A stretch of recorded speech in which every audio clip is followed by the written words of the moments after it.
رد عمل تھا. تو یہ تھوڑا بہت پڑھا تھا, لیکن حقیقت یہ ہے کہ مجھے بہت زیادہ نہیں پتا تھا. میں نے علی شریعتی صاحب کو بہت زیادہ پڑھا اس زمانے میں, اور لیکن ظاہر ہے کہ علی شریعتی صاحب کا اسکول آف تھاٹ بالکل الگ ہے اور روحانیان کا الگ ہے. تو خیر جب یہ واقعہ ہوا تو میں ایک انسپریشن ہوئی. اسی دوران میرے سامنے ان کی یہ کتاب سیل نمبر 14 کے اشتہار بار بار سرکولیٹ کرنے لگے. تو بس کلک ہوا اندر سے کہ ایک تو یہ کہ میری دلچسپی کا موضوع ہے یہ, جو خاص طور پہ جو جیلوں کی جیل بھی تھی آپ جسے کہہ سکتے ہیں, یا قید میں رہنے کی, یا آپ بھی تھی اثر گزشت, یہ میری دلچسپی کا ویسے بھی موضوع ہے اور عموماً دلچسپی سے پڑھا جاتا ہے. اور یہ ایسا موضوع ہے جس میں عموماً عقائد کا اتنا دخل نہیں ہوتا, بلکہ یہ تو وہ واقعات ہوتے ہیں, وہ صورتحال ہوتی ہے جو آپ پہ گزری ہوتی ہے, آپ اسے مینوان بیان کر دیتے ہیں. تو خامنئی صاحب کی سیل نمبر 14 میں نے نکالی PDF, اور جب میں نے پڑھنا شروع کی تو مجھے بہت اچھا لگا, اور میرے لیے اس میں بہت سارے انکشافات تھے. انکشافات سے مراد میری یہ ہے کہ اس کے اندر سید قطب شہید کے لیے ان کی جو انسپریشن تھی اس کا انہوں نے ذکر کیا. میں آپ کو شروع سے بتانا شروع کر دیتا ہوں. جو دیباچہ کتاب کا جسے کہہ سکتے ہیں, کتاب کا آغاز جو ہے وہ اس طرح سے ہے کہ یہ نشستیں ہوتی تھیں 20 سال پہلے جب خامنئی صاحب صدر تھے غالباً ایران کے, تو ہفتہ وار نشستیں ہوتی تھیں, تو اس کے اندر یہ اپنی زندگی کے واقعات بیان کرتے تھے. تو شرکا نے کہا کہ ایک دن تجویز پیش کی یا درخواست کی کہ ان واقعات کو ہم اگر قلم بند کر دیتے ہیں ایک ترتیب میں تو اس سے آپ کی سوانح بن جائے گی. تو خامنئی صاحب نے منظوری دی, اور اس منظوری کے بعد بہت ہی خوبصورت چھوٹے چھوٹے واقعات کا ایک سلسلہ ہے. یہ بچپن سے شروع ہوتا ہے. بچپن میں سب سے پہلے جو ہے وہ آپ اپنی جائے پیدائش کا ذکر کرتے ہیں, مشہد کا. مشہد جو ہے وہ شہر کا نام کیوں رکھا گیا, اس کی وجہ بھی وجہ تسمیہ بتاتے ہیں کہ جائے شہادت ہے امام کی, تو اس لیے اس جگہ کو مشہد کہا جاتا ہے. اور پھر اس کے بعد یہ آگے بڑھتے ہیں, اور اپنے یہاں پہ یہ بات قابل ذکر ہے کہ انہوں نے اس کتاب کو عربی میں لکھوایا تھا, اور اس کا جو عربی ورژن تھا وہ عربی نوجوانوں کے نام کیا تھا. تو ظاہر ہے کہ ایک فارسی تہذیب, ساسانی تہذیب سے تعلق رکھنے والے, اور پھر اس کے بعد جو ہے وہ اہل تشیع مسلک سے تعلق رکھنے والے ہونے کے باوجود جو ہے وہ اتنی وسیع المشربی, اتنی وسعت نگاہ اور عربی زبان کے لیے اتنی ان کی محبت, اس کا انہوں نے ذکر کیا اس کے اندر کہ عربی زبان سے مجھے بچپن سے ہی محبت, اور اس کی بنیادی وجہ جو ہوتی تھی ان کی والدہ کی تلاوت. اس میں انہوں نے تھوڑا سا آگے جا کے ذکر کیا ہے کہ ان کی والدہ جب قرآن کی تلاوت کرتی تھی تو یہ سنا کرتے تھے, اور بڑے والہانہ انداز میں جو ہے وہ اس کو ایک وقت کی کیفیت ہوتی تھی. اور پھر جب وہ بوڑھی ہو گئی تو تب بھی آپ فرمائش کہا کرتے تھے کہ میں ترستا ہوں اس تلاوت کو سننے کے لیے کہ جو بچپن میں سنا کرتا تھا, کیونکہ والدہ کی آواز اس وقت کمزور ہو چکی تھی. تو یہ کتاب انہوں نے عربی میں لکھوائی اور عرب نوجوانوں کے نام کی. پھر اس کے بعد اس کتاب کے اندر مصر کے جو اسکالر ہیں, اخوان المسلمین کے رہنما تھے, سید قطب شہید کے لیے ان کی انسپریشن اور پھر ان کی کتابوں کے انہوں نے ترجمے کیے, اس کا تذکرہ کیا. یہ میرے لیے انوکھی بات تھی. انوکھی تو میرا یہ کہ دائرے میں نے پڑھا تو مجھے پتہ لگا کہ بھائی اس طرح کے بھی اشتراکات رہے ہیں پچھلے 70s میں 60s میں اخوان المسلمین اور ایرانی انقلابیوں کے درمیان, اور پورے خطے کے اندر جتنے بھی جو فکری نظام ہے اس فکری نظام کے اندر ایک ہم آہنگی, ایک اشتراک موجود تھا, اور اسی کی اہمیت ہے. اور یہی آخر تک اس کتاب کو پڑھتے چلے جائیں تو آپ کو کہیں بھی یہ محسوس نہیں ہوگا کہ اس کتاب کا آپ سے تعلق نہیں ہے, یہ آپ سے ریلیٹ کرتی ہے. کتاب وہی اچھی ہوتی ہے چاہے وہ جینے کے 10 طریقے ہوں, چاہے وہ کوئی مذہبی کتاب ہو, چاہے وہ فلسفے کی کتاب ہو. کتاب وہ ہوتی ہے جو آپ کو ریلیٹ کرے. جو نیٹشے کا بنیادی فلسفہ تھا, فلسفیوں کے بارے میں جو اس کی رائے تھی وہ یہ تھی, وہ کہتا تھا کہ وہ فلسفی نہیں ہے جو خود کو لوگوں سے ریلیٹ نہ کر سکے, جو صورتحال سے ریلیٹ نہ کر سکے. فلسفہ خالی دماغی ایکسرسائز نہیں ہے, لکھنے کا نام نہیں ہے, بلکہ زندگی برتنے کا نام ہے. تو بہرحال اس کتاب میں آگے چل کے یہ بنیادی طور پہ ان کی جو انہوں نے شاہ کے خلاف جو تحریک اٹھی انقلاب کی, اس کے اندر جو قید و بند کا جو زمانہ انہوں نے گزارا, بنیادی طور پر اس کا تذکرہ ہے. لیکن ظاہر ہے اس کو یہ بچپن سے لے کے چلیں ترتیب سے, تربیت کیسے ہوئی. استاد بہت سخت تھے, لیکن کیونکہ ان کے والد صاحب کی بہت اچھی ساکھ تھی, وہ بھی بڑے عالم تھے. جواد خامنئی صاحب جو ہیں, سید جواد خامنئی صاحب, غالباً نہیں بلکہ یقیناً خامنئی قبیلہ جو ہے اس کا تعلق, خامنئی علاقہ جو ہے وہ آذربائیجان کا ہے. تو ان کا بنیادی تعلق آذربائیجان سے. آذربائیجان بھی ایک زمانے میں فارس کا حصہ ہی ہوا کرتا تھا. یہ وقت کے ساتھ ساتھ پھر ایران محدود ہو گیا, اس زمانے میں فارس بہت بڑا تھا, تو یہ سارے لوگ فارسی ہی بولتے تھے, آذری زبان بولتے تھے. تو یہ اسی تسلسل سے ہیں. تو ان کے والد صاحب جو تھے وہ گوشہ نشین تھے, اور انہوں نے واقعہ ذکر کیا ہے کہ میرے والد صاحب جب جاتے تھے مسجد نماز پڑھنے تو وہ خاموشی سے جا کے اگلی سمے میں اپنا چشمہ اتارتے تھے، بیٹھ جاتے تھے، لوگوں سے بات چیت نہیں کرتے تھے، خلوت پسند تھے. اور تو انہوں نے یہ لکھا ہے کہ ان کی اس طبیعت نے ان کو مالی طور پہ اور سماجی طور پہ کافی نقصان پہنچایا، ان کی خودداری نے. اور بعض اوقات یہ صورتحال ہوتی تھی کہ وہ اپنی کتابیں بیچنے پر آمادہ ہو جاتے تھے، وہ کتابیں جو انہیں دل و جان سے پیاری تھیں. تو کئی راتیں ہمارے گھروں میں ایسی بھی گزری ہیں کہ جب ہمارے گھر میں رات کا کھانا نہیں ہوتا تھا. تو انہوں نے لکھا ہے کہ میں نے فیصلہ کیا کہ میں گوشہ نشین اختیار نہیں کروں گا، میں لوگوں سے ملوں گا، لوگوں سے رابطہ رکھوں گا، تاکہ جو ہے وہ زندگی میں عملاً میری جو ہے وہ ایگزسٹنس جو ہے وہ نظر آئے اور اس کا مجھے بھی فائدہ ہو، لوگوں کو بھی فائدہ ہو. تو اس کے بعد جو ہے وہ یہ قم گئے پڑھنے کے لیے. جب یہ قم پڑھنے گئے تو یہ وہ زمانہ تھا جو ان کی نوجوانی کا زمانہ تھا، اور شاہ نے 2500 سالہ اپنی جو سلسلہ تھا پہلوی، اس کی کوئی سالگرہ کا اہتمام کیا تھا. مختار مسعود صاحب نے اس کا لوح ایام میں ذکر کیا ہے اس واقعے کا بھی. تو اس پر جو ہے وہ امام خمینی صاحب منظر پر آتے ہیں، اور اس منظر پہ آنے سے پہلے تک امام خمینی صاحب جو ہیں وہ ان کا کوئی انقلاب کا کوئی ارادہ نظر نہیں آتا، اور نہ وہ ایک بالکل جیسے عام طور پہ ہوتا ہے کہ مدرسے میں پڑھانے والے علماء مدرسوں تک محدود رہتے ہیں، ایسا ہی تھا، قم تک محدود تھے وہ. لیکن کیونکہ ایران کی جو پچھلی کئی سو سالہ مذہبی روایت کے اندر یہ عنصر بہت مضبوط رہا ہے کہ وہاں علماء کی ایک فوٹنگ ہے، علماء کی بات کی ایک اہمیت ہے. تو شاہ کبھی بھی جو ہے وہ پہلوی بادشاہ جو ہیں وہ علماء کو زیادہ، آپ کیا کہنا چاہیے، علماء کی طرف نہیں جاتے تھے، زیادہ ان سے جو ہے وہ تعامل یا تعرض نہیں کرتے تھے. وہ کوشش کرتے تھے کہ وہ اپنے کام میں لگے رہیں، جو ان کا مذہبی کام ہے ہم اپنے کام میں. لیکن ہوا یہ کہ یہ جو تھا محمد رضا پہلوی، تو اس نے جو ہے وہ قومی سطح پہ بہت بڑی تقریب کا اہتمام کیا، اور بالکل اسی طریقے سے جس طرح سے کئی خلیجی ممالک میں بہت سارے ذمہ داران نے مغرب کو ایک طرح سے تسلی دلائی کہ جناب ہم اپنا طور طریقے جو ہیں وہ مغربی کر لیں گے، یورپی کر لیں گے. اصلاحات کے نام بھی جو ہے وہ بہت ساری جو شرعی اور اسلامی اور احکامات کو جو ہے وہ ہم ایک طرف کر دیں گے اور مغربی طرز زندگی اپنائیں گے. بالکل یہی پالیسی اور یہی حرکت جو ہے وہ 60s میں شاہ نے ایران میں کرنے کی کوشش کی. تو دنیا بھر سے لوگ بلوائے، خوب وہاں پہ شراب و کباب اور بڑا تماشا ہوا. اور شاہ کی بہن شہزادی اشرف جو ہے بدنام زمانہ اس حوالے سے، ملکہ فرادیبہ، یہ وہ سے ایک دنیا جانتی ہے کہ وہاں پہ کیا صورتحال تھی. تو ظاہر ہے کہ جب یہ صورتحال طوفان بدتمیزی بہت بڑا تھا، پھر امام خمینی صاحب نے اس پر ریئیکشن دیا، اور انہوں نے شاہ کو خط لکھا کہ مغربی طرز زندگی یہاں اپنانے کی کوشش نہ کرو، اہل ایران اس کو قبول نہیں کریں گے اور ہم اس کے خلاف مزاحمت کریں گے. تو ظاہر ہے ان کا یہ کمال تھا کہ ان کی جو شخصیت میں عزم تھا، ایک پختگی تھی اور ایک جو جرت تھی، کیونکہ اس زمانے میں جو شاہ کی جو سیکرٹ ایجنسی تھی ساواک جو تھی، اس کے بارے میں مختار مسعود نے لکھا اپنی کتاب میں کہ ساواک کی انٹیلیجنس کا یہ حال تھا کہ ایک بار تہران میں لوگ بس اسٹاپ پر کھڑے ہوئے تھے، تو دو لوگ آپس میں بات کر رہے تھے. ایک شخص نے کہا کہ آج کل موسم بہت گرمی ہے، موسم ٹھیک نہیں ہے. دوسرے شخص نے کہا ہاں ٹھیک کہہ رہے ہو. تو اسی رو میں سے دو بندے نکل کر آئے اور جو یہ تبصرہ کر رہا تھا اس کو اٹھا کے لے گئے. یعنی کہ وہ ساواک کے لوگ تھے اور ان کا یہ گمان تھا کہ اس کا موسم سے مراد کہیں یہ تو نہیں ہے کہ آج کل ملک کے حالات بہت خراب ہیں. مطلب ساواک کی اس قدر گہری نظر تھی اور غیر ضروری طور پر جو ہے وہ شکوک و شبہات کا ماحول تھا. مطلب کوئی بھی آدمی جو ہے بیچارہ وہ گھر سے باہر کسی قسم کی رائے نہیں دیتا تھا. کوئی نائی کی دکان ہو، کوئی نان بھائی کی دکان ہو، کوئی بھی پبلک پلیس ہو، لوگ خاموش رہا کرتے تھے. خوف کا یہ عالم تھا. اس ساواک نے جو ہے وہ امام خمینی کے اس خط کے بعد پہ شاہ نے جو ہے بجائے اس کے کہ وہ رجوع کرتا، نرمی کرتا معاملات میں، اس نے شامت اعمال کو دعوت دی. اور شامت اعمال کو دعوت اس طرح دی کہ اس نے ساواک کو لگا دیا کہ جناب ان سے متعلق جتنے بھی علماء ہیں، جتنے بھی لوگ ہیں جو اس بغاوت میں ممکنہ طور پہ شامل ہیں، سب کو اٹھا لیا جائے. تو خامنئی صاحب بھی ان کے شاگردوں میں شامل تھے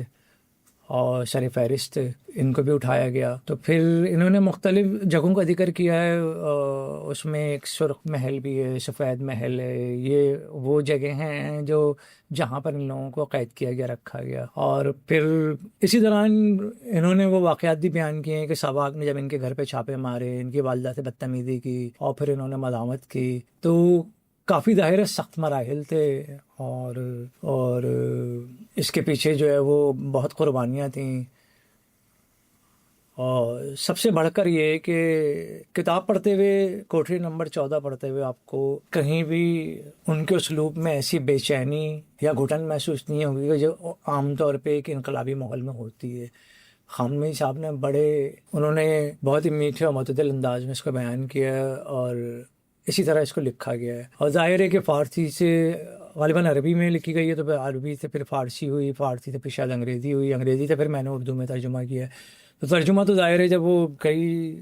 مراحل سے گزرتا ہے تو وہ بالکل بدل جاتا ہے. لیکن مترجم کا یہ کمال ہونا چاہیے, یہ ہنر ہونا چاہیے کہ اس کو, جس کا بھی ترجمہ کر رہا ہے, اس موضوع کا علم ہو, لکھنے والے کے مزاج کا, انداز کا, لب و لہجے کا علم ہو, تو وہ ترجمانی کر سکتا ہے. اصل میں ترجمہ بنیادی طور پر ترجمانی کا نام ہے. آپ اگر کسی زبان سے اس کو اپنی زبان میں اگر ترجمانی نہیں کر سکتے تو پھر وہ ترجمہ نہیں ہے, بھلے وہ لفظی طور پہ کتنا ہی, لغوی طور پہ, لفظی طور پہ کتنا ہی درست کیوں نہ ہو. لیکن اصل ترجمہ بالمحاورہ ہی ہوتا ہے, ترجمہ بالمعنی بھی ہم کہتے ہیں اس کو. تو میں نے یہ کوشش کی ہے کہ اس کو بہت جیسے بیان کیا انہوں نے ویسے ہی میں اس کو کر لیا. آگے چل کر یہ کوٹری نمبر 14 کا ذکر کرتے ہیں. کوٹری نمبر 14 کی خاصیت یہ تھی, اس سے پہلے بھی رکھا گیا تھا ان کو, لیکن اس کوٹری کی خاصیت یہ تھی کہ اس کوٹری میں روشنی کا گزر نہیں تھا, بالکل گزر نہیں تھا. تو انہوں نے یہ بیسیکلی قید تنہائی تھی. قید تنہائی میں عموماً یہ ہوتا ہے کہ وہ ایک چھوٹا سا, آپ اس کو کوٹری کہہ لیں یا کوٹھڑی کہہ لیں, دونوں صحیح ہیں, دونوں درست ہیں. کال کوٹری بھی کہتے ہیں اس کو, انگریزی میں سیل کہتے ہیں. یہ بہت مختصر سی جگہ ہوتی ہے اور اس میں بس یہی ہوتا ہے کہ بندہ جو ہے وہ مشکل سے لیٹ سکتا ہے یا عبادت نماز پڑھ سکتا ہے. تو بہرحال انہوں نے جو گارڈ تھے وہاں پہ بڑے سخت تھے, لیکن کیونکہ یہ لوگ بہت باکردار لوگ تھے تو چند روز میں یہ ہوتا تھا کہ ان کے جو محافظین ہوتے تھے وہ ان کے لیے, ان کے دلوں میں نرمی پیدا ہو جاتی تھی. تو جو انہوں نے مختلف لوگوں کے نام لیے, ایک کیا نام تھا, گارڈ تھا, ساقی نام تھا, ایک اور انویسٹیگیٹر تھا, اس کا بھی نام مجھے یاد نہیں آ رہا ابھی. تو یہ مختلف لوگ تھے جنہوں نے بہت شدید تشدد سے لے کر اور پھر آخر میں نرمی اور پھر اس کے بعد جو ہے وہ دیگر مراحل طے کیے تھے. ان میں سے کچھ لوگ ایسے بھی ہیں جو انقلاب آنے کے بعد ان کے سامنے بھی آئے, پیش ہوئے اور انہوں نے درگزر سے کام لیا, لیکن ان پہ دیگر مقدمات اتنے تھے کہ سزائیں ان کو ہو گئیں. تو لیکن خامنئی صاحب کا معاملہ یہ تھا کہ ان کی نرم دلی, ان کا مشفقانہ مزاج, یہ پوری کتاب میں آپ کو ہر جگہ نظر آئے گا. مطلب جیسے کہ میں نے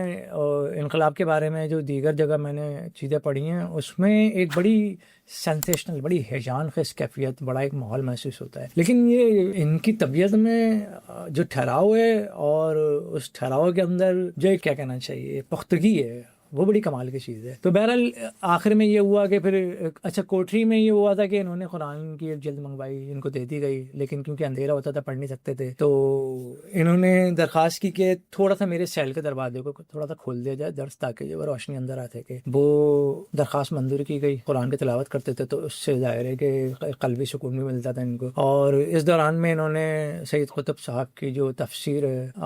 فی ظلال القرآن, غالباً اس کے کچھ حصوں کا ترجمہ کیا. ایک اور کتاب انہوں نے یہ اسلام ہے کے نام سے, اس کا بھی ترجمہ کیا. وہاں پہ جو لکھنے پڑھنے کے عموماً ایسے انقلابی رہنما جو ہیں وہ جیلوں میں ہی اپنے بڑے کام جو ہیں وہ جیلوں میں ہی کرتے ہیں. جو پچھلی صدی میں آپ اگر دیکھیں تو دونوں تینوں تو بڑی تفاسیر جو شائع ہوئی ہیں, بڑے کام شائع ہوئے ہیں, چاہے وہ اہل سنت کا یا اہل تشیع کا, وہ تقریباً لوگوں نے جیلوں میں, رہنماؤں نے. سید قطب شہید نے اپنی تفسیر جیل میں لکھی, سید ابوالعلا مودودی صاحب نے اپنی تفہیم القرآن جیل میں لکھی, اور خامنئی صاحب نے بھی اپنے کام تقریباً جیلوں میں کیے ہیں سارے کے. عزت علی بیگوچ جو وہاں کے ہیں, شیشان کے, چشنی ہم جسے کہتے ہیں, ان کا بھی بیشتر کام جیلوں میں. یہ سارے وہ لوگ ہیں جنہوں نے جیلوں میں رہ کر قربانیاں دے کے ایک فکری نظام کو پروان چڑھایا. اور یہ وہ لوگ ہیں جن کی ذہنوں میں, جن کی فکر میں اتنی وسعت تھی کہ جو برگوبال لا کر رہی. اور سب سے جو بڑی بات ہے وہ یہ تھی, حماد ظاہر ایک اہل سنت مسلک سے تعلق رکھنے والی تنظیم ہے، اور اس کے رہنماؤں میں اور خامنہئی صاحب کے درمیان جس قسم کی ہم آہنگی رہی ہے پچھلے سالوں میں، اب اس کے جو ہے وہ اثرات، اب اس کے ثمرات نظر آنا شروع ہوئے ہیں۔ گو کہ ممکن ہے کہ اسٹریٹجیکلی حماس کی پالیسی یا اسٹریٹجی ناکام ہوئی، جو مجھے لگتا ہے ناکام ہوئی، لیکن بہرحال یہ کہ اب اس وقت جو صورتحال ہے، حزب اللہ نے اسرائیل کی جس طرح اس کو شکست دی اور جس طرح وہاں ڈیفیٹ کیا بارڈر پہ اور سامنا کیا، مداحمت کی ہے، اور جس طرح سے ایران نے وقت کے سب سے بڑے طاغوت کا سامنا کیا ہے، تو یقیناً یہ اس کے پیچھے ایسی ہی شخصیات ہو سکتی ہیں جیسی خامنہئی صاحب کی ہے، اور جو ان کے ساتھ کے لوگ ہیں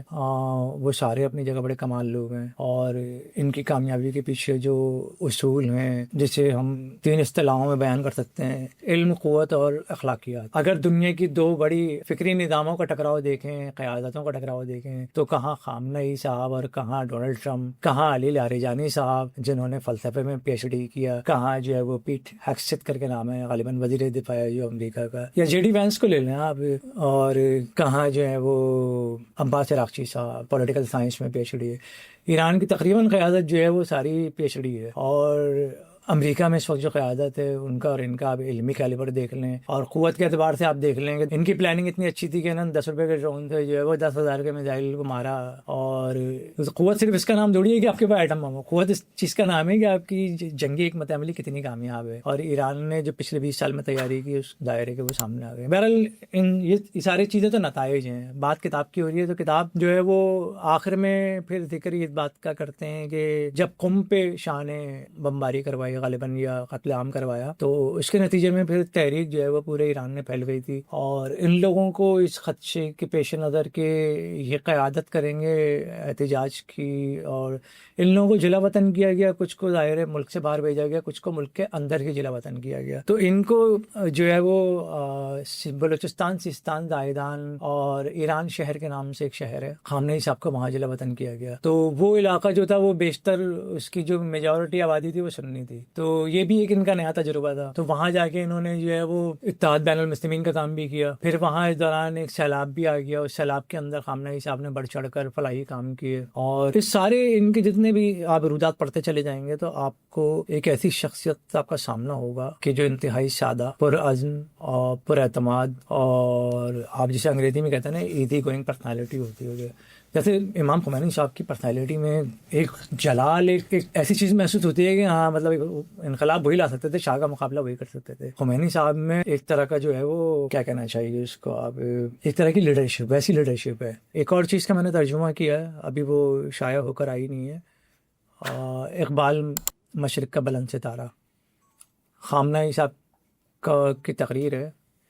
تہران میں ایک تقریب ہوئی تھی علامہ اقبال کے کو خراج تحسین پیش کرنے کے لیے، تو اس تقریر کے اندر جو ہے وہ خامنہئی صاحب نے علامہ اقبال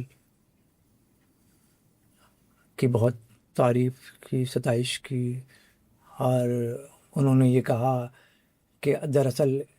اقبال کی متلاشی جو قوم تھی وہ تو ایرانی قوم تھی،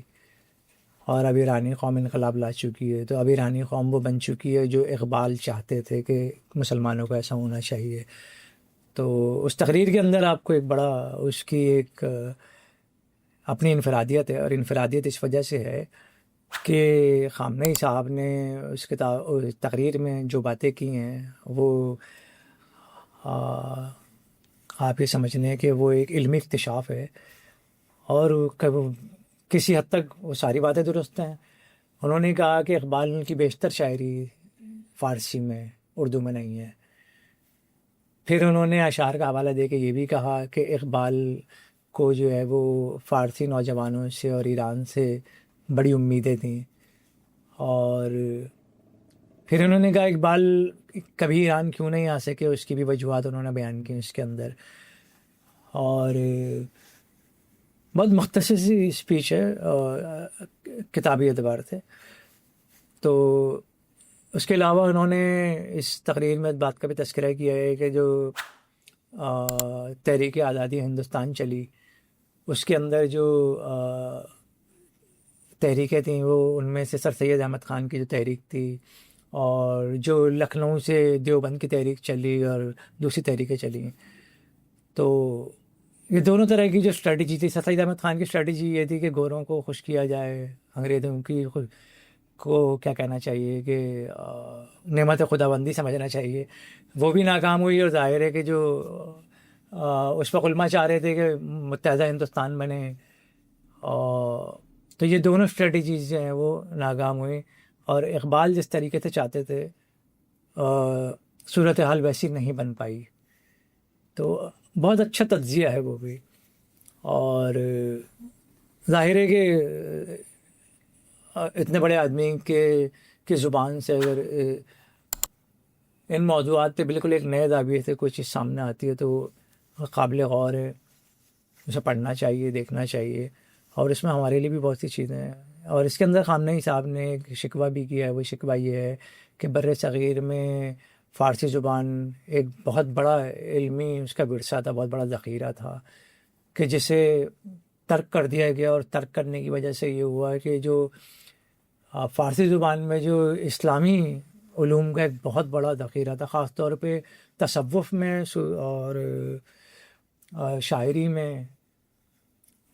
وہ سارا کا سارا اب اس خطے میں معطل ہو کے رہ گیا. اور اس کی وجہ یہ ہے کہ فارسی زبان جو ہے وہ سیکھنے سکھانے کا سلسلہ ختم کر دیا گیا ہے، نصاب سے اسے ہٹا دیا گیا ہے، جبکہ اسے ہونا چاہیے. تو میری نظر میں تو یہ شکوہ ان کا جائز ہے، کیونکہ ظاہر ہے فارسی زبان کی ایک سویلائزیشنل ویلیو ہے، اس کی ہزاروں سال پرانی اس کی اپنی بھی تہذیب ہے، اور ایک پورا تسلسل ہے جو ثقافتی اور تہذیبی اعتبار سے عربی، فارسی، اردو یہ وہ بڑی زبانیں ہیں کہ جو میں سمجھتا ہوں کہ تقریباً ہر مسلمان کو آنے چاہیے. عربی اور فارسی تو آنی ہی چاہیے، اور اب تو اردو بھی آنی چاہیے، کیونکہ اردو میں بھی اب ایک بہت بڑا ذخیرہ موجود ہے اسلامی علوم کا. اچھا ناصر بھائی، سب سے بہت بہت شکریہ آپ کا اسٹوڈیو آنے کا اور اس کتاب کے حوالے سے ہماری رہنمائی کرنے کا. اچھا یہ ہے کہ جیل کے حوالے سے میں یہ دیکھ رہا تھا کہ نا کچھ خصوصاً رہبر نے جو ہے، سید علی خامنہئی نے جو ہے وہ نہرو صاحب کا بھی ذکر کیا ہے. اور نہرو صاحب کی جو کتاب ہے گلمزز ہسٹری آف دی ورلڈ، تو وہ کافی زیادہ ایرانی قوم کو اس کے اوپر باور کرنے کی کوشش کی کہ آپ یہ کتاب ضرور پڑھیں. اور یہ کتاب بھی انہوں نے جیل میں بیٹھ کے ہی لکھی. تقریباً جو ہے وہ 13 سال کی تھی جب یہ اندرا جو ہے وہ ان کو جیل میں بیٹھ کے انہوں نے کہا کہ میں تمہیں جو ہوں وہ زر تو نہیں دے سکتا، مال تو نہیں دے سکتا، لباس تو نہیں دے سکتا، کوئی کھانا تو نہیں دے سکتا، لیکن میں تمہیں جو ہے مادی غذا تو نہیں دے سکتا، لیکن میں علمی اور روحانی غذا ضرور دے سکتا ہوں. وہ یہ ہے کہ تاریخ عالم پر ایک نظر. تو یہ اس کو پوری کتاب ہے، اور خود خامنہئی صاحب کی اس میں تقریر بھی موجود ہے، اور کئی بار جو ہے انہوں نے اس کتاب کا ذکر کیا، اور خصوصاً انڈیا والے اس کو شیئر کر رہے تھے کہ یار دیکھو ہماری جو کتاب ہے جو ہے وہ ایک ایران میں بیٹھا ہوا ایک شخص جو ہے وہ اب تو سب کو پتہ چل گیا، تو وہ بیٹھا ہوا جو ہے نا ہماری کتاب کی جو ہے وہ تعریفیں کر رہا ہے، ہمارے لیڈران کی تعریفیں کر رہا ہے، اور ہمیں اس کتاب کے بارے میں پتہ ہی نہیں ہے. تو وہ کتاب بھی بہت زیادہ عمدہ ہے. اسی طریقے سے جو ہے وہ یہ جو میرے خیال سے آپ نے جو دونوں کتابوں کا ذکر کیا کہ اقبال سیل نمبر 14 ہے، کوٹری نمبر 14، اور اقبال مشرق کا بلند ستارہ، یہ جو ہے وہ ایمیل پبلیکیشن والوں نے شائع کی ہے. email.com email.com.pk کر کے شاید ان کی ویب سائٹ ہے، وہاں پہ جائیں گے تو یہ دونوں کتابیں آپ کو مل جائے گی. سیل نمبر 14 شاید آپ 1500 کی آپ کو مل جائے گی، اور جو ہے وہ اقبال والی کتاب جو شاید 900 کی. ہاں، تو یہ دونوں کتابیں جو ہے وہ آپ کو جو ہے وہ ایزیلی آپ کو انٹرنیٹ پہ مل جائے گی. باقی یہ ہے کہ اس کتاب ویسے تو ہم بہت سارے موضوعات کے اوپر بھی بات کر سکتے ہیں. تو یہاں پہ علامہ اقبال کا خود ایک شعر ہے جو کہ سید علی خامنہئی کی شخصیت کے اوپر بالکل صحیح پر صحیح بیٹھتا ہے. تو یہ ہے، وہ شعر کچھ یوں ہے کہ تو نے پوچھا ہے امامت کی حقیقت مجھ سے، حق تجھے میری طرح صاحب اسرار کرے، ہے وہی تیرے زمانے کا امام برحق جو تجھے حاضر و موجود سے بیزار کرے. السلام علیکم ورحمۃ اللہ وبرکاتہ.